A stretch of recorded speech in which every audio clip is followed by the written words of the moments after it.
It is 11 at night. Elena is sitting on her bed. The room is dark. The only light comes from her phone. She is looking at a name. She has looked at this name many times before, too many times to count. Her fingers move to the keyboard. She starts to type. Then she stops. She deletes what she wrote. She starts again. She promised herself she would not do this. She promised herself 3 weeks ago. She promised herself before that too, and before that. The message she is writing is to someone who hurt her, someone she knows is not good for her, someone whose name she has tried to delete from her mind the way you delete a contact from your phone. But the mind does not work like a phone. She sends the message.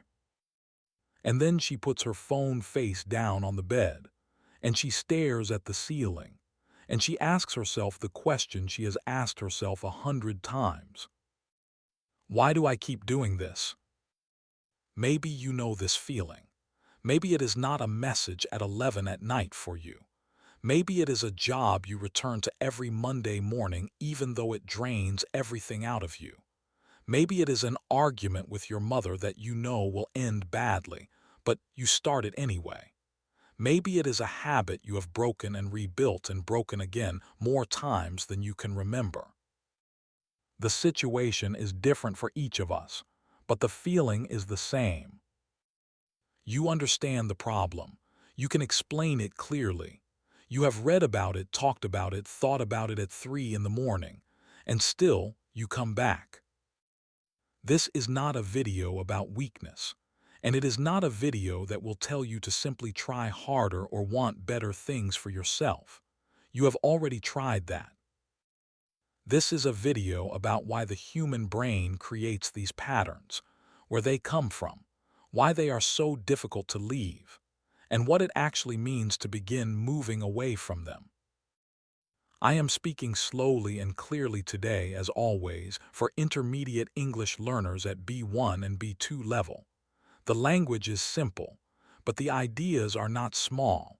Take your time with each sentence. Some of them may take a moment to settle. Let us begin with the most important thing to understand. The reason you keep coming back is not that you are broken. It is that your brain is doing exactly what it was trained to do. And to understand that, we need to talk about what your brain is actually designed for. Your brain has one primary job: not to make you happy, not to help you succeed, not to find love or meaning or peace. Its primary job is to keep you alive. And to keep you alive, your brain constantly monitors the world around you for two things: what is safe and what is dangerous. But here is something very important to understand about how the brain defines safe. Safe does not mean good for you. Safe does not mean healthy. Safe does not mean it makes you happy. Safe means familiar. Your brain learned this early in life. When you were a child, your nervous system was building a map of what the world looks like, how people behave, how love feels, how conflict works, what to expect when you are close to someone, what happens when you ask for something, what comes after pain. This map was built from your experiences, from your family, from the people who raised you, from the moments that left the deepest marks, both the good ones and the difficult ones. And this map became the reference for everything that came after. Psychologists call this an attachment template. It is the pattern your brain uses to recognize the world, to navigate relationships, to decide, very quickly and often without words, what feels right and what feels wrong. The attachment template is not a thought. It is deeper than that. It lives in the body, in the nervous system, in the way your chest tightens when someone speaks to you in a certain tone, in the way you relax when things feel a certain way, in the instincts that move faster than any conscious decision. John Bowlby was a British psychiatrist who spent his life studying attachment. He described how, in the earliest years of life, we form deep connections with the people who care for us. And from those connections, we build our template for all future relationships. If the attachment was secure, the template says, people are generally safe, closeness is possible, when things go wrong, they can be repaired. If the attachment was inconsistent, the template says something different. It says, people are unpredictable, love comes and goes, you have to work to keep it. You cannot fully trust that safety will last. And if the attachment involved pain, the template may say, this is simply what closeness feels like.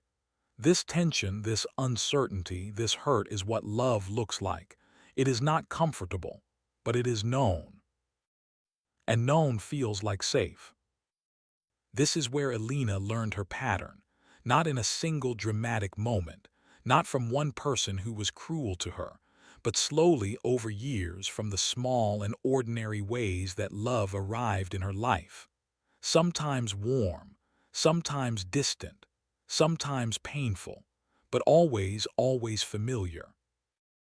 And now at 34, sitting in the dark with her phone in her hand, her nervous system is not asking, is this good for me? It is asking a different question. Is this familiar? And the answer is yes, so the body says go. This is not a character flaw. It is a nervous system doing exactly what nervous systems do. It moves toward what it recognizes, not because it wants to hurt you, because it is trying to protect you. Because in the logic of the brain, familiar and safe are the same word. The problem is that the map was drawn a long time ago, and the territory has changed, but the map has not. Before we go further, let us pause here for a moment. We have been using some important words. I want to make sure they are clear before we continue. The first word is familiar. Familiar. Familiar means something you know well, something you have experienced before. When something is familiar, you recognize it. It feels known to you. Notice that familiar comes from the word family. This is not an accident.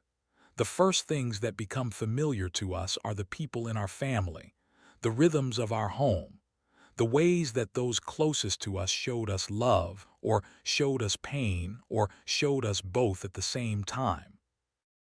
When we say something feels familiar, we mean the brain recognizes it. It fits into an existing pattern. Here are two example sentences. The sound of rain at night felt familiar. It reminded her of the house where she grew up. He did not understand why he kept choosing the same kind of people, but something about them always felt familiar. The second word is template. Template. A template is a model, a pattern you use as a reference. When you use a template, you are following an existing shape to create something new. In psychology, we use the word template to describe the internal model the brain builds for relationships. The template tells you what to expect from other people, how connection should feel, what is normal. Here are two example sentences. Without realizing it, she was using her childhood home as a template for every relationship she built as an adult. The template his brain had built told him that love required constant effort, that it was never simply given. The third word is attachment. Attachment. Attachment is a deep emotional connection. In psychology, it refers especially to the bond formed between a child and the people who care for them. This bond is one of the most powerful forces in human development. The theory of attachment, developed by John Bowlby, tells us that the quality of our earliest attachments shapes how we connect to others for the rest of our lives. Not forever and not without possibility of change, but deeply and quietly, in ways we often do not see. Here are two examples. Her attachment to her mother was complicated. There was love in it, but also fear, also distance. The study of attachment explains many things that seem irrational about the choices we make in love. Take a moment with these three words: familiar, template, attachment. They are the foundation of everything we are about to explore. Because to understand why you keep coming back to what hurts you, you need to understand this. The brain does not choose what feels good. It chooses what matches the template. It moves toward what feels familiar. And the first great attachments in your life defined what familiar means. Now let us go one step deeper. Because there is a second mechanism at work. Something that goes beyond the familiar. Something that explains not just why we go back once, but why we go back again and again and again, even after we understand what is happening. Freud called it repetition compulsion, and it has been one of the most studied ideas in the history of psychology. In 1920, Sigmund Freud wrote a paper called Beyond the Pleasure Principle. In it, he described something he had been observing for years in his patients, something that confused him, something that did not fit the simple idea that humans naturally move toward pleasure and away from pain. He kept seeing people return to experiences that hurt them. Patients who had been abandoned would find partners who abandoned them. Patients who had been controlled as children would end up in relationships where they were controlled as adults. Soldiers who had survived terrible experiences would dream of those experiences every night, reliving them without any relief. Why, if the mind naturally seeks comfort, why does it sometimes seem to seek the opposite? Freud called this the repetition compulsion, the drive to repeat, again and again, experiences that were painful or unresolved. But here is what is important to understand. Freud did not believe people repeated these experiences because they wanted to suffer. He believed they repeated them because something in the mind was trying to finish what had never been finished. Think of a film that stops playing in the middle of a scene, the most tense moment, the moment just before the conflict is resolved, and then the screen goes dark. The mind cannot leave that scene. It needs to know how it ends. So it creates the scene again. Different people, different places, different years, but the same scene. Because somewhere beneath consciousness there is a question that was never answered, and the mind keeps trying to find the answer. For Elena, the question might be, can I be loved without conditions? Can someone see all of me and still stay? That question was never answered cleanly in her early life, so her system keeps creating situations where the question might be answered. The ex, the difficult job, the complicated relationship with her mother. None of them are accidents. They are, in the logic of the nervous system, attempts to finally get to the end of the film. Modern psychology has updated Freud's idea in important ways. The language has changed. The mechanisms are better understood. But the core observation remains. When something painful is left unresolved, the mind has a tendency to recreate it. Bessel van der Kolk, a psychiatrist who has spent decades studying trauma, puts it this way: the body keeps the score. Trauma is not just a memory stored in the mind. It is something stored in the body, in the nervous system, in patterns of tension and response that activate long before any conscious thought arrives. When Elena reaches for her phone at 11 at night, it is not her rational mind making the decision. Her rational mind is watching, slightly helpless as her hands move, because the body made the decision. The body recognized a familiar feeling. The body said, "Here is your chance to resolve what was never resolved." The body does not know that it has tried this 100 times before. The body does not count attempts. The body only knows that the question is still open, and so it tries again. This is one of the most important things to understand about the patterns you carry. They are not signs that you are weak.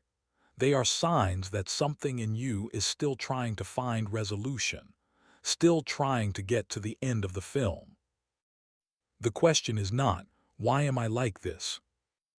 The question is, what unresolved scene is my system trying to finish? Let us pause again here. 3 more words that are important for this part of our conversation. The first word is repetition compulsion. Repetition compulsion. This is 2 words together.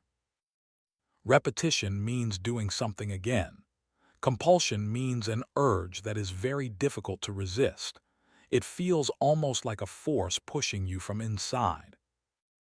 So repetition compulsion is the unconscious drive to recreate past experiences, especially painful or unresolved ones. The brain is not trying to suffer. It is trying to finish something that was left open. Here are 2 example sentences. His therapist helped him see that his repetition compulsion was not a failure of will. It was his nervous system looking for a resolution it had never found. She had left 3 relationships that felt exactly the same. When she understood repetition compulsion, she stopped blaming herself and started asking better questions. The second word is trauma. Trauma. Trauma is a painful experience that leaves a lasting mark on the nervous system. It does not have to be a dramatic event. Trauma can be quiet, consistent emotional distance from a parent, years of feeling unseen or unimportant, the repeated experience of love arriving with conditions attached. What makes something traumatic is not always the size of the event. It is whether the nervous system had the resources to process it at the time. Children have small nervous systems. They feel everything, and they do not always have the support to fully process what they feel, so the experience stays. It waits. Here are 2 example sentences. The trauma was not one specific event she could point to. It was the accumulation of small moments where she learned that her emotions were too much for the people around her. He had never thought of his childhood as traumatic, but when he learned what trauma actually meant, he began to understand why certain things still activated such a strong response in him. The third word is resolution. Resolution. Resolution means the feeling that something difficult has been completed, finished, closed. When a conflict finds resolution, the tension releases. When a question finds resolution, the mind can rest. The absence of resolution is one of the main reasons the mind keeps returning to painful experiences. It is looking for the closing it never had. Here are 2 examples. She realized she did not need to go back to her ex. What she needed was resolution. And resolution could come from understanding, not from another conversation with him. The therapy helped him find resolution for experiences he had carried for 20 years, not by reliving them endlessly, but by finally giving them a different ending inside himself. Repetition compulsion, trauma, resolution. These 3 words describe a cycle that most of us are living in without realizing it. We carry experiences that were never fully processed. Our nervous system keeps looking for the chance to close them. And so, we recreate the situations that most resemble the original wound. Not because we want to, because the system is looking for a way out. Now I want to show you a third mechanism. This one is perhaps the most surprising of all, because it explains why the pull back to painful things does not simply decrease over time.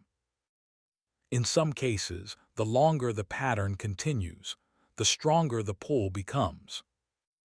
The reason for this is a discovery from one of the most famous experiments in the history of behavioral science. And it begins with pigeons. In the 1930s, the American psychologist B.F. Skinner was conducting experiments on behavior. He was studying how animals learn to repeat actions, and he discovered something that changed how we understand habit, addiction, and emotional bonding. Skinner placed pigeons in boxes with a lever. When a pigeon pressed the lever, it received food. Skinner varied the conditions to see which would create the strongest behavior. In the first condition, the lever always produced food, every single time, consistent, predictable, reliable. In the second condition, the lever produced food sometimes, unpredictably, sometimes once, sometimes twice, sometimes not at all. The first condition produced a simple behavior. The pigeon pressed the lever regularly. But when Skinner stopped giving food, the pigeon stopped pressing the lever quickly. It learned that the lever no longer worked, and it moved on. The second condition produced something much more powerful. The pigeon pressed the lever obsessively, with much more intensity than in the first condition. And when Skinner stopped giving food entirely, the pigeon did not stop. It pressed the lever again and again, for a very long time, even when nothing came, because it had learned that sometimes rewards appear when you least expect them. So maybe, if you just keep trying, the next press will be the one that works. Skinner called this intermittent reinforcement, and it creates the strongest behavior of all. Now, no one in your life sat down and designed a psychological experiment with you as the subject. But the nervous system does not know the difference between a Skinner box and a complicated relationship. Think of a person who is sometimes warm and sometimes cold, sometimes present and sometimes distant, sometimes loving and sometimes cruel, unpredictable, variable. To the nervous system, this is a slot machine. And slot machines do not create casual interest. They create compulsion. When someone who matters to you is consistently warm and available, your nervous system relaxes. It registers. This is safe. This is reliable. It settles into comfort. But when someone who matters to you is unpredictable, the nervous system cannot settle. It stays alert. It stays waiting. And every time the warmth returns, even briefly, even inconsistently, the system receives a powerful signal. You waited, you stayed, and the reward came. The brain records this as a lesson. Stay, try harder. The reward is real, it just comes unpredictably. This is why relationships with inconsistent love can feel more intense than steady, reliable love. It is not because the love is better. It is because the nervous system is working harder. And a nervous system that is working hard feels like depth, like passion, like something that matters. It can be very difficult to distinguish between intensity and love when you are inside the experience. And this is also why many people find stable, consistently kind relationships difficult to stay in at first. The nervous system does not know what to do with reliable warmth. It expects the other shoe to drop. It waits for the coldness that never comes. And in the absence of the familiar unpredictability, it can feel strangely empty, like something is missing. What is missing is the slot machine. And the slot machine was what you learned love feels like. Elena does not go back to her ex because the relationship was good.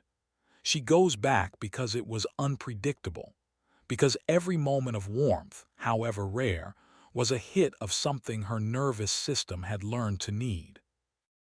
And every hit told the system, stay close, this matters, do not leave. 3 more words before we continue. These 3 words are at the heart of the mechanism we just described. The first word is intermittent reinforcement. Intermittent reinforcement, two words together. Intermittent means not continuous, sometimes happening, sometimes not, with no regular pattern. Reinforcement means something that strengthens a behavior, a reward, a response, a signal that makes you want to repeat what you just did. So intermittent reinforcement is a reward that comes unpredictably, sometimes, not always, not never. And as Skinner discovered, this is the most powerful type of reinforcement of all. Because the brain cannot predict it, it cannot settle. It stays activated. It keeps trying. The behavior becomes compulsive. Here are two example sentences. The intermittent reinforcement in their relationship made it almost impossible for her to leave. The good moments, however rare, kept her nervous system hoping. He understood now why the praise from his father had meant so much, even though it almost never came. The rarity was part of the power. That was intermittent reinforcement. The second word is dopamine. Dopamine. Dopamine is a chemical in the brain. It is often described as the pleasure chemical, but that is not quite right. Dopamine is more accurately the anticipation chemical. It is released most powerfully not when you receive a reward, but when you are expecting one, when you are waiting, when there is a possibility. This is why scrolling through your phone feels compulsive. You are not looking at anything specific. You are waiting for something interesting to appear. The dopamine is released during the waiting, not during the finding. This is also why unpredictable relationships trigger such strong dopamine responses. You are always waiting, always anticipating. Will they be warm today? Will they reach out? The question keeps the dopamine flowing. And dopamine feels like caring, like investment, like love. Here are two example sentences. The dopamine response was so strong every time he heard her name that he could not understand why his brain would not simply move on. She realized the waiting was the most addictive part. Every check of her phone was a dopamine hit, even when there was nothing there. The third word is anticipation.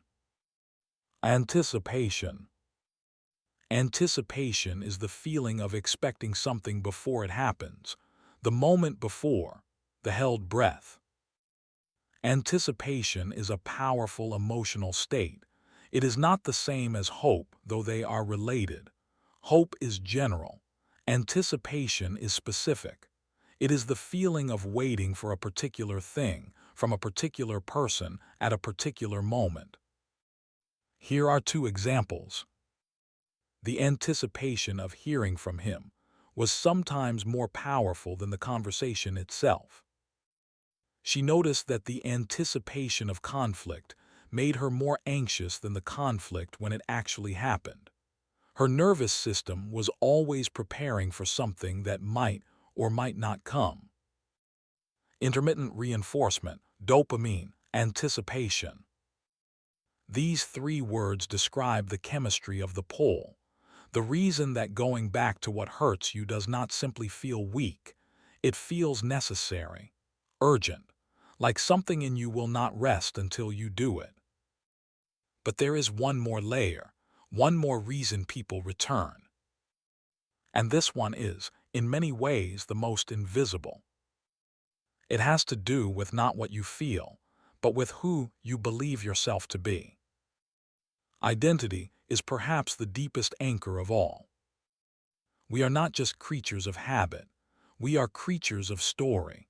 And the most important story we tell is the story about who we are. This story is built from many things. What happened to us? What we believed about those experiences? What conclusions we drew about ourselves and about the world? And over years, these conclusions solidify into something that feels like simply the truth. I am someone who tries hard. I am someone who does not give up on people. I am someone who is always the one who cares more. I am someone who was never enough. I am someone who pushes through. These identity statements can be deeply positive values, loyalty, persistence, dedication, but they can also become traps, because once an identity is formed, the mind works very hard to keep it consistent. Psychologists call this cognitive consistency. The mind feels uncomfortable when our actions contradict our self-image, and it feels a kind of relief when our actions confirm who we believe ourselves to be, even when that confirmation is painful. If your identity says, "I am someone who fights for people I love," then leaving might feel like a betrayal, not of the other person, of yourself, of who you are. If your identity says, "I am someone who can handle difficult things," then admitting that something is too much might feel like failure. Not leaving becomes a way of proving to yourself that the story is still true. This is not weak thinking. It is human thinking. All of us do this. The question is whether the identity we are protecting is actually serving us, or whether it was built in survival and is now keeping us inside walls we no longer need. Martin Seligman, the psychologist who developed the concept of learned helplessness, showed something important in his research. When animals and humans are repeatedly exposed to pain they cannot control, they eventually stop trying to escape, even when the conditions change, even when escape becomes possible. The nervous system has learned that effort does not produce change, so it stops making the effort. This is not weakness. It is adaptation, a very logical adaptation to a situation where trying was repeatedly unsuccessful. But the problem is that learned helplessness does not automatically disappear when the situation changes. The learning stays. The body continues to expect that effort will not work. The identity continues to say, "This is how things are. This is how they will always be." And so Elena does not just return because of the familiar, not just because of the compulsion to resolve, not just because of the dopamine. She returns, in part, because returning has become part of who she is. She is someone who loves difficult. She is someone who has always found it hard to let go. She is someone who tries one more time.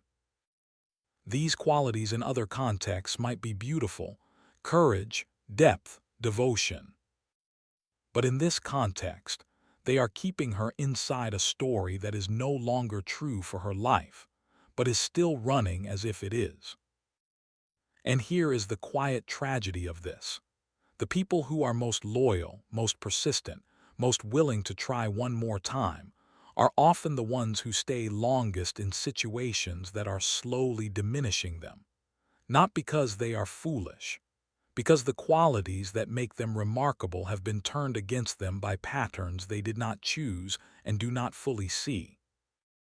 This is worth sitting with for a moment. The reason you return may not be a flaw. It may be a strength in the wrong place.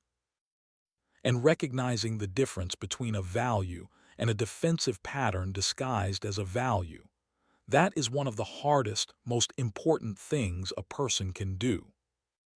So what does it actually mean to stop coming back? I want to be honest with you here, because there is a version of this conversation that ends with a list: 5 steps, 3 habits, morning routines, journaling prompts. And I am not going to give you that. Not because those things cannot help, but because they miss the deeper truth. Stopping the pattern does not begin with decision. It begins with understanding. The nervous system does not change because you tell it to. It changes when it finds a new reference for safe, a new template, a new experience of the familiar that does not hurt. This takes time, more time than most of us want it to take. It is one of the most frustrating things about this kind of change. The insight arrives quickly. The shift in the nervous system arrives slowly. You may understand everything we talked about in this video. You may nod at all of it. And then, a week later, find yourself reaching for your phone at 11 at night. And this is not failure. This is the nervous system doing what nervous systems do. It has not yet found enough evidence that a new template is safe. What changes things is not willpower. It is new experiences that the nervous system can learn from. Relationships where reliability is actually reliable. Moments where you expected coldness and warmth came instead. Situations where you set a boundary and nothing terrible happened. Slowly, incrementally, the new becomes familiar, and familiar becomes safe. Stephen Porges, whose research on the nervous system has helped many people understand their own responses, describes this as building a new sense of safety. Not thinking your way to safety, not deciding your way there, building it slowly through repeated experience. This is what neuroplasticity actually means in practice. The brain can form new pathways, but they are formed through repetition of experience, not through a single moment of clarity. The insight opens the door. The new experiences build the hallway. So what do you do with all of this? The first thing is something you may already be doing by watching this video. You stop treating the pattern as evidence of your weakness. You start treating it as information about your history. You ask, what was the original wound that my system is still trying to close? What scene in my life never reached its resolution? What attachment taught me that familiar and painful are the same thing? You do not have to answer these questions alone. Many people find that a therapist, a trusted friend, or sometimes simply the act of writing, helps the mind to see what it could not see while it was inside the experience. The second thing is to practice tolerating the discomfort of the unfamiliar, because the pull away from painful patterns will often feel wrong. It will feel like loss, like betrayal of yourself, like something essential is missing. That feeling is not a warning. It is the nervous system adjusting to a new template. It is the absence of the slot machine. And while it is deeply uncomfortable, it is not dangerous. And the third thing is to be patient with the body, not with a time limit, not with a judgment about how long it should take. Because healing is not linear, and the people who carry the deepest patterns often carry the greatest capacity for transformation. The same nervous system that held on so tightly to what was familiar is also the nervous system that, given new experiences, can build new references with extraordinary depth. Now it is almost midnight. Elena is sitting in the same dark room. The same phone is in her hand. The same name is on the screen. She starts to type. She stops. This time, she does not delete the words because she is afraid. She deletes them because she understands something she did not understand before. She understands that returning is not something she chose. It is something her system was trained for. And that understanding does not take the pull away immediately, but it gives her something to hold while she waits for the pull to change. She puts the phone down on the bed. She stares at the ceiling. And she asks herself a different question. Not, why do I keep doing this? But, what was my system trying to find? And for the first time in a long time, the question does not feel like an accusation. It feels like a beginning. Thank you for watching today. This was Lumina Slow English. If this video helped you think about something in a new way, please consider sharing it with someone who might need to hear it. Take care of yourself this week. And I will see you in the next one.